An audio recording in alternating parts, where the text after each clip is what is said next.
Hello and welcome back to the Corhazi Outlook, a Grand Archive TCG podcast centered around tournament results and competitive metagame analysis. We are here to provide a glimpse into what's being played at larger tournaments and help you prepare for your next big event. This is episode 23. I am Ken, also known as Chromatic. With me, as always, is Aubrey, also known as Jim the Eternal. How's it going? And today, it's the start of a new season. Mm-hmm. There really aren't a lot of results for tournaments, and there really isn't a metagame to analyze yet. So instead, we thought we'd take a little day to sort of unwind, chill out, relax, and maybe answer some questions that you all have been answering in a segment that I've been wanting to get off the ground for a little while, which I like to affectionately call the Corhazi Courier, in which we take your questions, answer them to the best of our abilities, and maybe give you an insight into what goes on behind the scenes. Yeah, so this is the inevitable beach episode. Yes, of the Corhazi Outlook. We've decided we've had enough of analyzing tournaments, and we're just taking a week off to just chill out. Play some volleyball? Yeah, exactly. In reality, we're just sort of counting down the days before Manila, Ascent Manila, the very first event for the PTM season. We've had a couple smaller events. We've had like some... Yeah, there's been some online events. Some online events, which I believe you, Jim, have had the pleasure of commentating, which is pretty cool. We've had a Fable Regional. But I think we will talk about those perhaps in our next episode when we talk about Manila proper. Yeah. I think talking during the Manila episode so we can kind of get a full picture of kind of the lead-in to Manila, and then also whatever Manila brings to the table. Exactly. And I think there will be a lot to shake up for sure. I think right now we're kind of all in the testing phases just to see what's new. Yeah. Speaking of which, Jim, how are you enjoying the brand new world that we live in? All right. So there is a world in which Alice 2 is playable. Yes. However, I haven't figured out what world that is. I think many people are struggling to find that world as well. The problem with Alice 2 is that you can't kill her, but she can't kill you. Yes. I have noticed the haymaker turns of, I'm going to heal 20 plus. And I'm like, all right, now what? Yeah. Now what is always the answer. Yeah. I have some ideas. I don't know if any of those ideas will get tested and put into a deck in time for any real events. Right.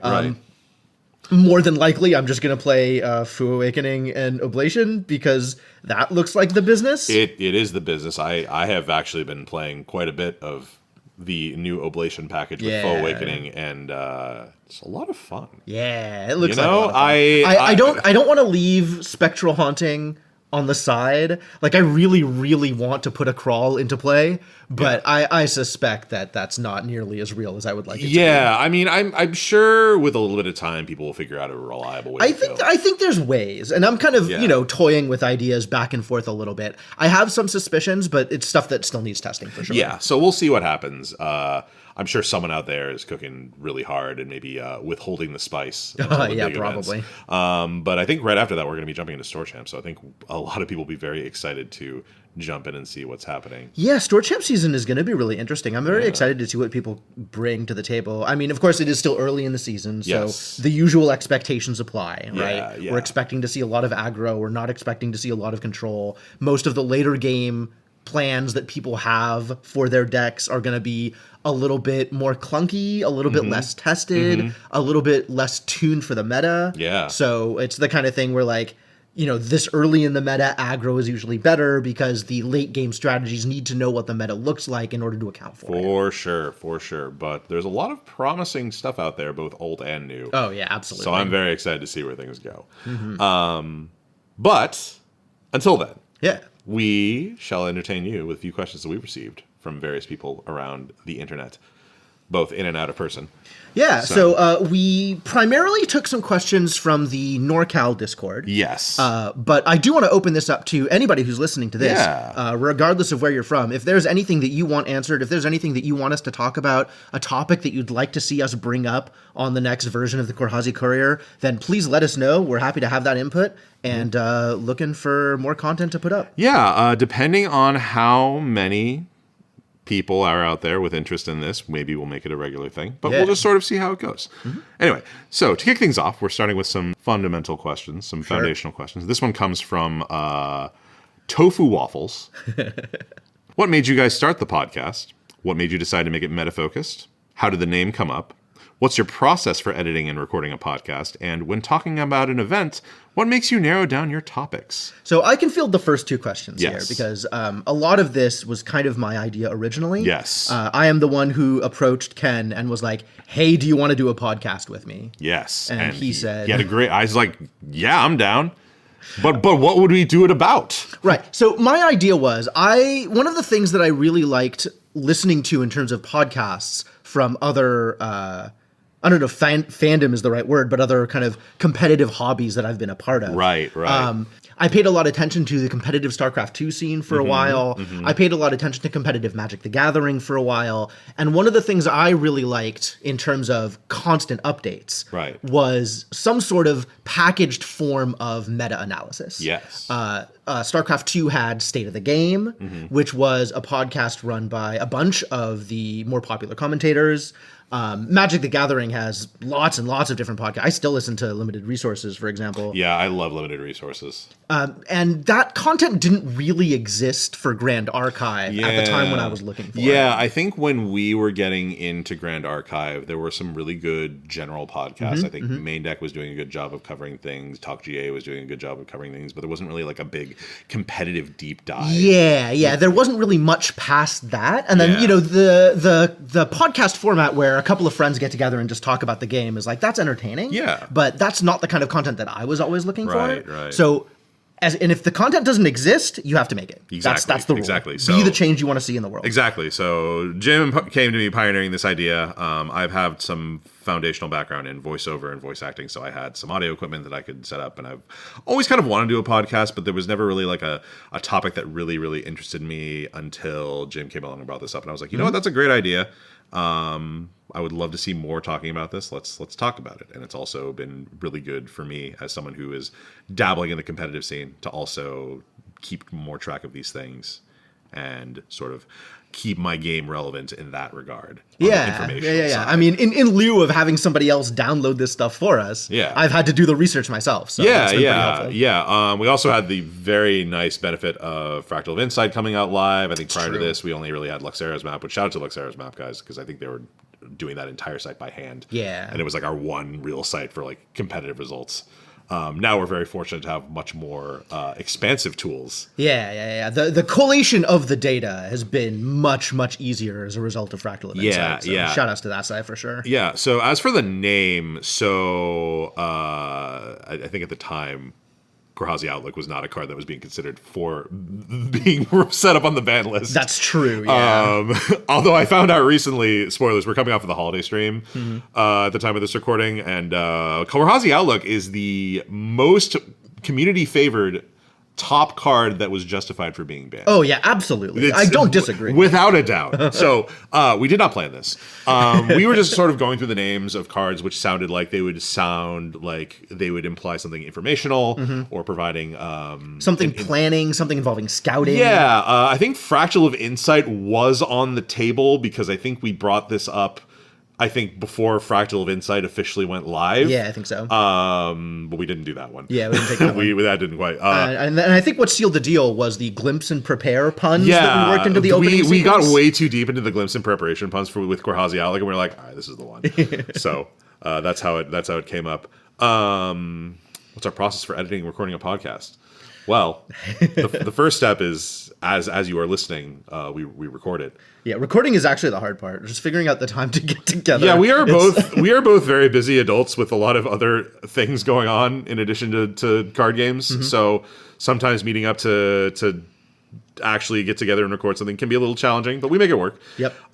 Editing, we do record this in person, so it's not just like digital over Discord or anything like that. Yeah. And as Ken was saying, he's kind of into sort of the sound technician's voice acting kind of side of things. So he had a bunch of the equipment already set up. Yeah, I have been in the presence of some audio wizards, and I have done the best I can to copy their work. I'm not a genius. I can't possibly copy what they do, but I've stared at enough waveforms to know generally what to do. Yeah.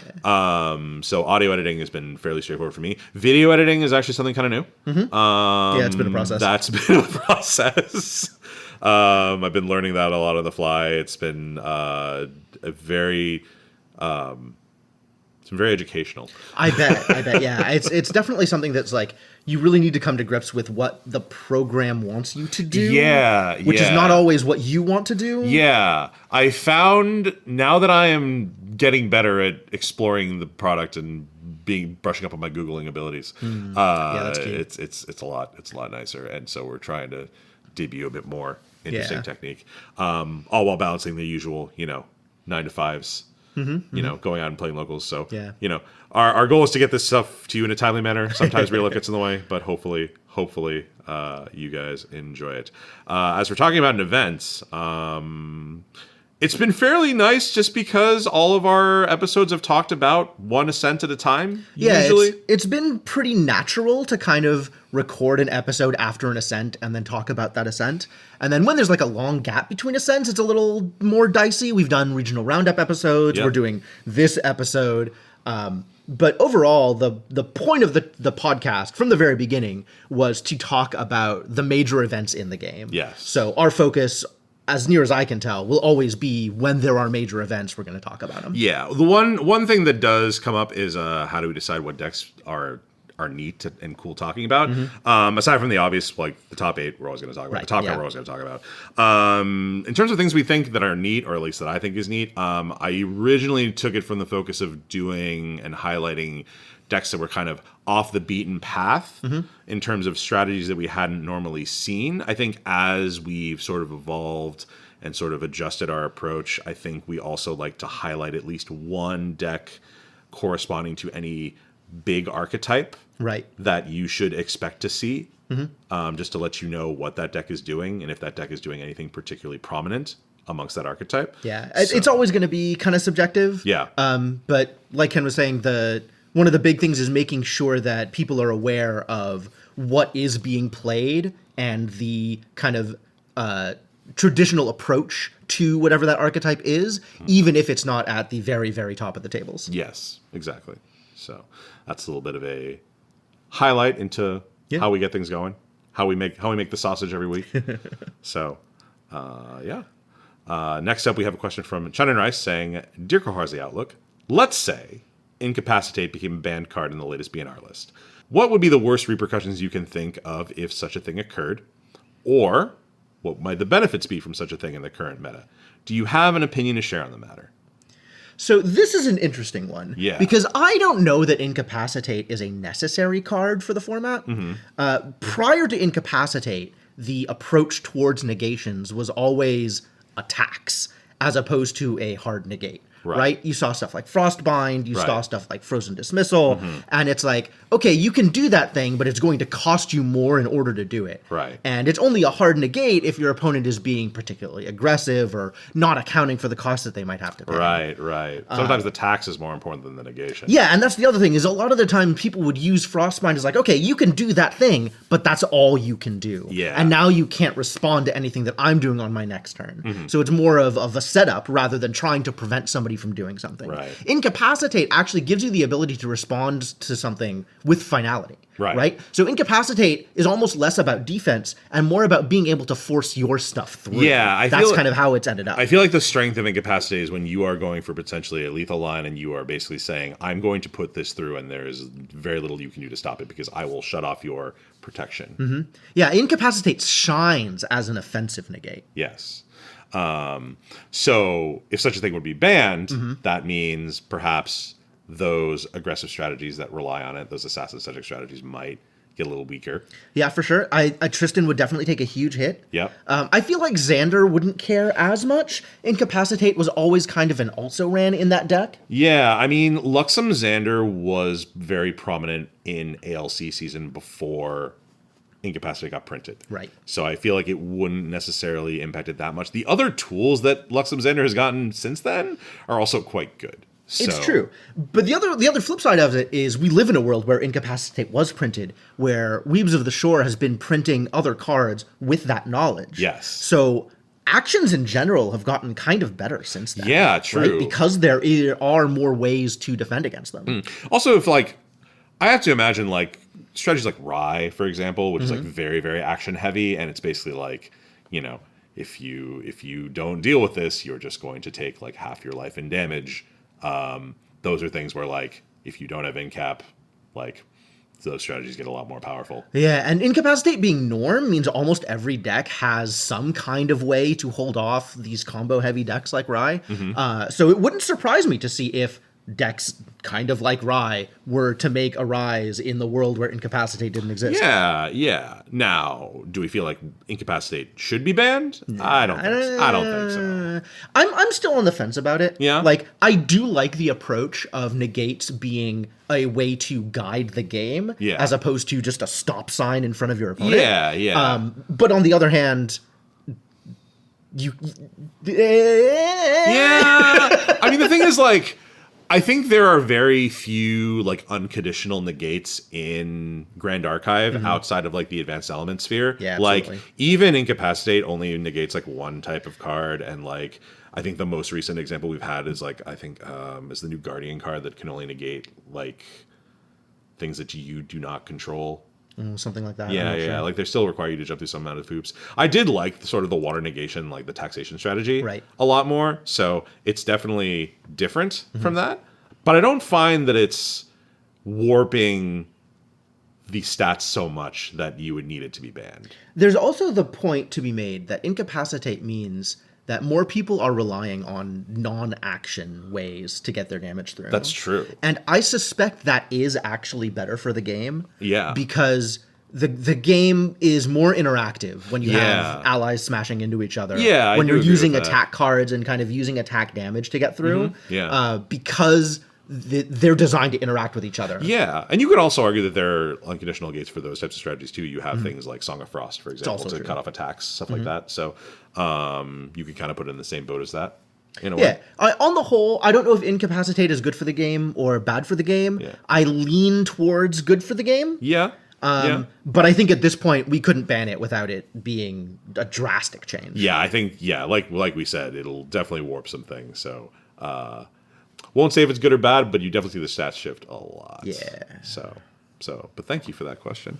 MDU13, the Fractal of Insight himself, writes to us, to my esteemed colleagues of the Corhazi, I want to share a take I've heard from several strong players, summed up most succinctly by Main Deck Dan as follows.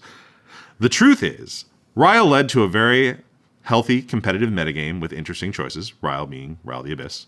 Ryle being banned has led to a more diverse set of options, but for our most competitive players, that has not been a totally positive experience because too much diversity creates unpredictability. Teams and top players have less interest in grinding when the meta is too unpredictable, and it comes down to matchup lotto rather than something they can realistically hedge bets on. Do you agree that a meta can be too wide to a degree that it's less fun for competitive players because results are too dependent on matchups? I mean, I think this question is self-evident. The answer is yes. Yeah. That said, is that a bad thing? And I would argue no. Like, going back to kind of a thing I said before, I come from Magic the Gathering. Yes. And Modern is a format in Magic the Gathering where it's far wider than our existing metagame. Right? It's less about what decks am I preparing for and more about what kinds of decks am I preparing for. Like, what do I do about aggro? What do I do about action-heavy strategies or the equivalent? What do I do about combo decks? And there's so many decks that you could be playing in Modern, but most of them fall into these kind of standard categories, standard archetypes that you can plan around. Right. I do feel like the decks in Grand Archive are still close enough to one another that you can sort of plan your strategies in the sort of the same way. Like, there are a lot of different flavors of aggro, but they're all ultimately aggro. There are a lot of, combo decks out there, but they can all kind of be interacted with in sort of a similar way. Mid-range, there's a big pile of mid-range decks. There's a huge pile of mid-range decks. So maybe there, and it's sort of specific things that might be a little interesting. But I feel like the decks that are the most popular, you can kind of have pretty straightforward answers to, and a lot of times those answers will work against other decks that you expect to see. Yeah. And the decks that are difficult to answer are unique enough that you can answer them specifically without needing to worry about whether or not it's like a global thing, right? You look at something like Seiryu, right? Which has the dragon plan and then also the arcane, Arcane Blasts. Arcane Blasts. As a result of the dragon. And then also the go wide strategy with all the allies. And so it attacks on multiple avenues. Yes. And that is one of the things that makes a good Grand Archive deck. Yeah. Is this sort of redundancy of attack methods. So it's not just, one Song of Frost completely wrecks my day. Song of Frost deals with half of my strategy. Can you still deal with the other half? Yeah, I mean, like decks like Genbu or the, the Arasana Penguin decks back in the day. I think those were really good at forcing damage on multiple fronts. And I think those decks have been very successful as a result. Right. So when the format is wide enough that multiple decks like this exist, I agree. That makes it hard to prepare for any one deck. Right. It makes it harder to predict what one or two decks will be popular in the meta, and thus you can sideboard specifically for those decks. But that just means that you are sideboarding for strategies rather than decks. Yeah, I will definitely say I've had a number of events where I have gone in thinking, the widest market share of this metagame is going to be X deck. Like, for example, Slimes back in the hotness of Slime Sylvie. Right. So I was like, I'm going to plan to mitigate this Slime Sylvie deck. And, in the case of Ascent Toronto, a lot of people are talking about this Razorgale thing. I'm going to come in prepared to deal with Razorgale. And then, you could come in and end up fighting into a large variety of decks that are not those things. The almost archetypical Ascent experience is coming in, facing a rogue deck in your first round, losing to it because you weren't prepared, and then the rest of your tournament experience is rogue decks. Yeah, you were expecting to hover in the top tables just to know because you knew everything was going to be there, and then you go into the weird zone. Yeah. And everything gets crazy. So so I think the answer to that question is yeah, it's true. Absolutely true. Yeah. Is that bad for the game? Who knows? Yeah. I'm leaning towards no. I'm leaning towards no. I think it makes for a better overall meta experience. Yeah. Right? Because you really don't want it to be too stratified. Yeah. Right? Yeah. It's really easy to see how bad it is when you're going the other direction. Yeah, like the tier 0 format, as some people say, where you're expecting to fight like one deck and the only decks that really thrive are that deck and the decks that can counter that deck, which if it's a tier 0 deck is everything everyone claims to be the answer, is probably not a lot of things are going to comp to that. Then I feel it gets really stale and samey, and I feel like that's not so good either. Yeah, you can probably go too far in the direction that we're headed right now. I don't think we're there yet. Yeah, we're not there yet. I think for now, answers can still be wide enough that you don't have to worry about dealing with, too many rogue decks. Right. On the other hand, if you have the high-level competitive players saying, I don't like this meta because there's too much to prepare for, then those high-level competitive players don't like the meta because there's too much to prepare for. You should listen to your high-level competitive players to some extent, I think. Yeah. Yeah, probably. Yeah. I think my opinion on the matter is we could go even farther than we are and still have a meta that is healthy and possible to prepare for. Yes. But I'm not the one sitting in a team house playing games, 12 hours a day, trying to figure out what deck is going to break open the next Ascent. Yes, certainly. From us who are kind of a little shyer of the top cut, we enjoy it. I enjoy it at least. So I'm hoping that it stays this way. Still enjoyable and healthily diverse. Yeah. We have Sebastian, our good friend, hitting us with a couple heavy hitting questions. We might answer some of them. What is 58 plus 9? Well, unfortunately, we're TCG players here, so we don't know how to count, so we can't answer this question. Yeah, it's completely impossible. I'm sorry. I've stared at it. I still don't know. Maybe if one of us had played Jin, we might be able to answer this question. Maybe that you have to know how to count really big numbers. Though. Yeah. Like 3-digit numbers. That sounds difficult. That's scary. I don't want to. Anyway, who would win in a fight?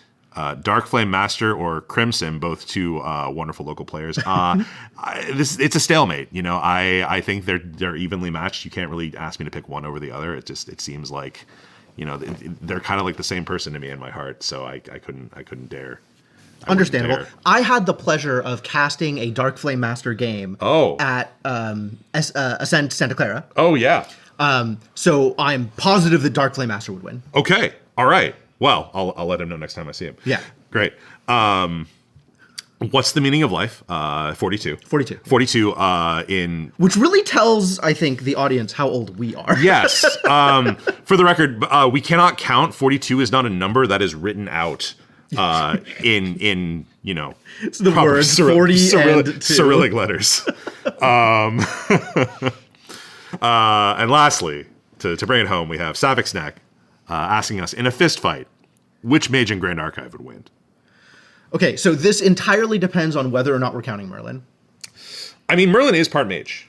Yeah, Merlin is also part warrior. She is. I'll bet she hits like a truck. She would unequivocally win because Lorraine works out. Yeah. And therefore, she has worked out. And her fists would hit like a truck. Now, I think that Kongming would probably have the proper strategy to win, to sort of, plan for the fist fight, but would be solely incapable of catching those hands. All right. I still think it's Rye, though. Okay, do tell.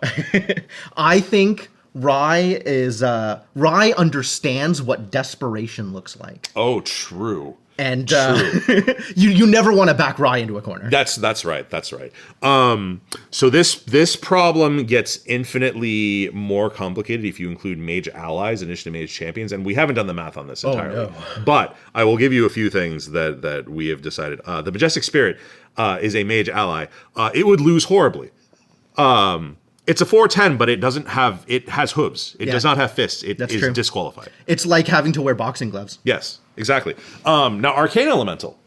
If you look at the card, it's got some beefy hands. It's a 7/7. However, it has pride. And I do not think that Arcane Elemental would stoop so low as to actually participate in a fist fight. And by the time that fist fight even starts, he's out of there. He's gone. Yeah, no, I 100% agree. That's all I'm saying. I think Arcane Elemental is too good for this mess. Yep. That being said, if Rye is in fact as desperate as you claim him to be, he's probably taken a few lessons and would probably throw down. Yeah, so do you think Rye and the Arcane Elemental have gone, mano a mano a couple of times? Ooh.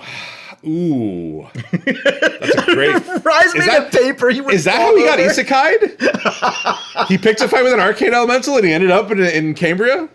Is that what happened? Arcane Elemental moonlights as Truck-kun. Oh, that's absolutely 100%. Weebs, if you're listening, please print Truck-kun in Grand Archive. Don't do this to me. Don't do this to either of us. Anyway.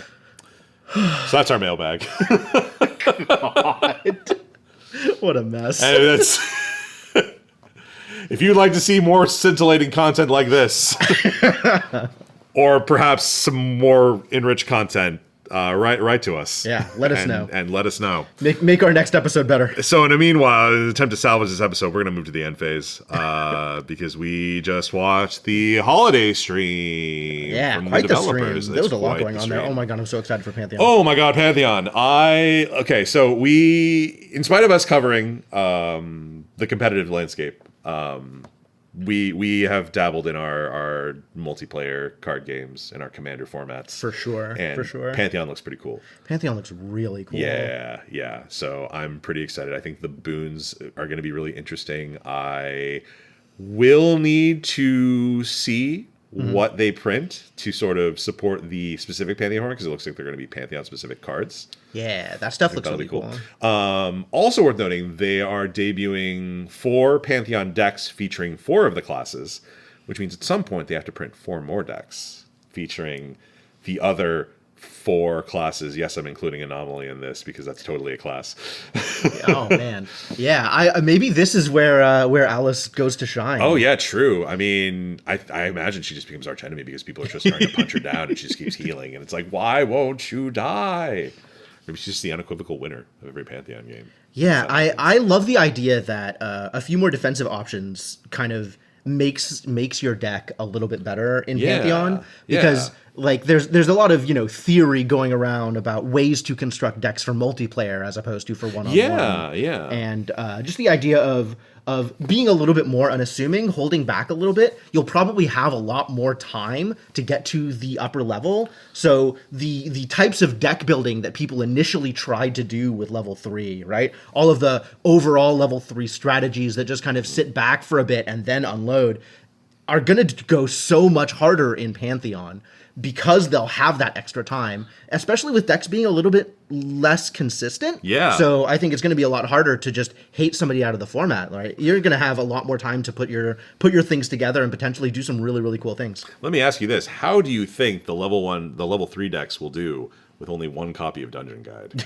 Oh boy, it'll be a little bit harder to get there for sure. Yeah. Right, and I think that's also a good thing. Yeah, especially for a more casual format. Yeah, there's just not going to be as much turbo. Yeah, you can kind of just sort of chill out, sort of take your time, sort of casually level up. I think. I know they have some extra like defensive measures sort of baked into the rules of the game right now to sort of make it so those early hits are a little bit harder to land, so everybody gets a little bit of extra durability. So I think that'll be interesting to sort of slow the game down. I mean, that people can play sort of to their own speed. I think that'll be neat. Yeah, and once we see what some of the boons are going to be, that's going to be a huge thing in terms of what kind of deck you want to build and what kind of strategy you want to bring to the table and what kind of synergies those are going to enable. Yeah. I'm really, really excited to see if, one of these boons kind of turns a deck on its head and enables a strategy that previously didn't exist. Oh yeah, I'm very excited to cook with a lot of these, so it'll be really exciting to see.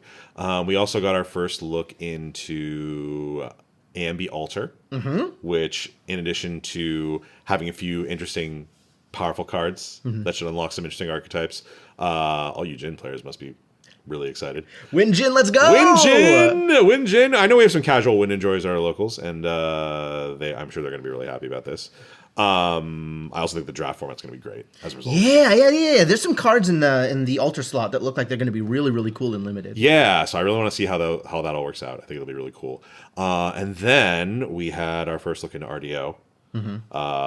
New players rejoice. We're finally getting that Fresh Rise reprint. We're finally getting the Ghost reprint. I'm really excited about that. So I'm hoping that this set sort of really energizes the player base a bit. Yeah, I think overall the approach to the set is really interesting, right? Yeah. A little bit pricier, but essentially you're paying for 2 packs at once. Yeah. Because you have sort of double the chance to hit like an R or an SR or an UR or a CSR or whatever.